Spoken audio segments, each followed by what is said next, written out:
Dexter Fowler. How are you looking at Dexter? It's about time he finally did this. It seems like year after year after year after year, he's supposed to be the breakout guy, and the power is just the crazy part of all of this. 8 home runs is not what we expected. I watched him the other day on TV, and I actually watched the game just specifically looking for him.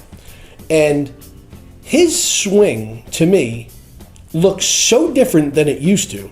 I mean, this guy's taking a rip. He's not getting cheated. Good. He's swinging like a power hitter. He didn't swing like that in the past. I was looking for stolen bases from Dexter Fowler. And you're still getting them right now. I mean, right now he's on pace for what, a 35-30 season. That'd be great. We've got 8 home runs, 4 steals, 21 runs scored is the big number here. He's really going to help you out there, and that's something that's not going to change. 8 home runs, 303. It's unbelievable. Yeah, I mean, I don't think this power is something that is completely legitimate. Like, how many home runs do you really think Dexter Fowler ends up with? 40?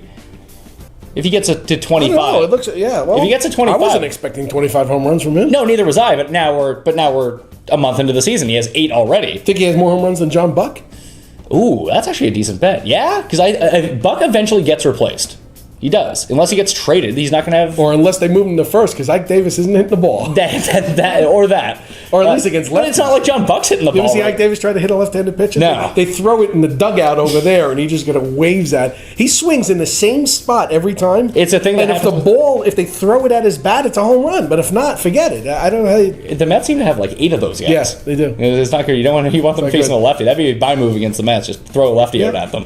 But yeah, when Darno's eventually going to come up, as long as he's not hurt still, but he's got a broken foot now. He's going to break his hand in 2 months from now. But eventually, he's going to become up. Well, he's gotten traded now twice for 2 Cy Young winners. So he's going to play somewhere for somebody. Yes, eventually he's going to be there, and I think that's this year. And look, Buck's already started to go on the decline. I mean, the power. He's still going to have the power, but he's no longer going to hit 300. Now he's hitting 100 over the last 2 weeks. Right. Who saw that coming? All right, how about Mark Reynolds? I haven't heard much about Mark Reynolds. He kind of got shipped off to where is he, Cleveland now? And I thought he was going to be DH bench help or whatever, but he's 10 home runs, 23 RBIs, 18 runs scored, and 295. That's Mark Reynolds, 295. Well, I think that's the number that you need to look at and say, well, that's not going to stay there.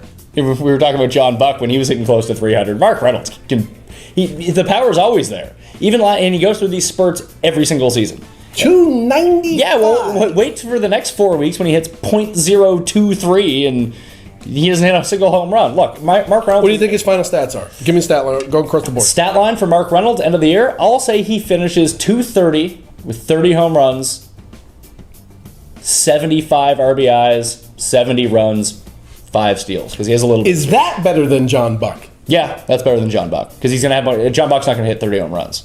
You don't think so? No. What's he gonna have? What does he have? 8 or 9? 8 or 9. He'll end up. If he hits 25, it's a good year for John Buck. Yep. Okay.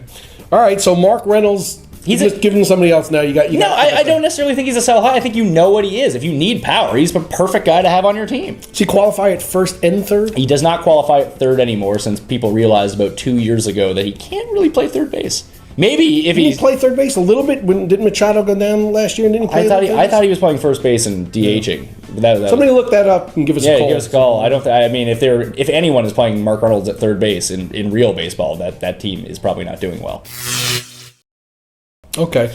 How about 2 guys who have been just lighting it up the last week or so? Ryan Raburn and Carlos Gomez. Give me your take on the two of these guys. Ryan Raburn has been in the league for how many years now? I want to say 8 or 9, somewhere around there. Does he qualify everywhere? Basically, yeah. I mean, it depends on which league you play in, obviously. Mascot and everything. Yeah, he can qualify there as well. But he's actually raised his career average 7 points in the last week. Yeah, that's right. So he's a career 255 hitter. Now he's up to 262. So I guess that's a decent baseline. But we know he's always had power. He just never stays healthy, ever. But if you can get him at a thin position, second base, shortstop, if he qualifies there for you, that's terrific. He's a guy who has legitimate 25 home run upside. Whether he realizes that, he's still Ryan Raburn. And I wouldn't go too nuts trying to go. I wouldn't go out of my way to get him. If you were looking for a utility guy to have, would you pick him or Mike Aviles? Oh, definitely Raburn. Mike Aviles is terrible. he's another guy who sort of qualifies everywhere, but he does a little bit of everything, but he too has that terrible average, which never really helps anyone. Okay. And Gomez, if you go look at the RotoExperts exclusive Edge preseason rankings, you'll see that no one was higher on Carlos Gomez than me. I was the only one who bought what he did in the second half last year, and it seemed legitimate to me. Here's a guy that was at least a very touted prospect. Yeah. At one point in his life, traded. He was the big piece in the Johan Santana deal. Well, he was a 90 stolen base guy. He just couldn't get on the base. He was, but they also said he had power as well, and he did. And he played when they threw the bat at his ball. It was fun, and then it just turned out he was a 21-year-old, and he kind of struggled. And then he got inconsistent playing time, had to move from the Twins to the Brewers, and last year he just put it together, and he's there now. He's a tremendous player. He's probably not going to hit 370 like he's done the last week. He's a great defender, which doesn't help, but it keeps him in the lineup while he's in periods where he's slow. I'm a little disappointed at the stolen base numbers. You know what? Actually, if he's going to concentrate more on the hitting. If he's going to hit 20, 25 home runs and steal 20, 25 bases instead of hitting 4 home runs and stealing 40, I'll take that trade-off any day. Well, he's batting 367, so where do you think he ends up average-wise? You think he ends up over... 290 range. I mean, he could hit over 300. That's just one of those aberration things, but probably somewhere between 280, 310. I know that's a pretty vague range, but we're early in the season. With his speed, he should be able to beat out enough infield hits that he should keep it around 290, maybe get to 300. That'd be a nice year for him. And to get to 20, 25 home runs and maybe 25, 30 steals, you're looking at a top 10 outfielder with those numbers.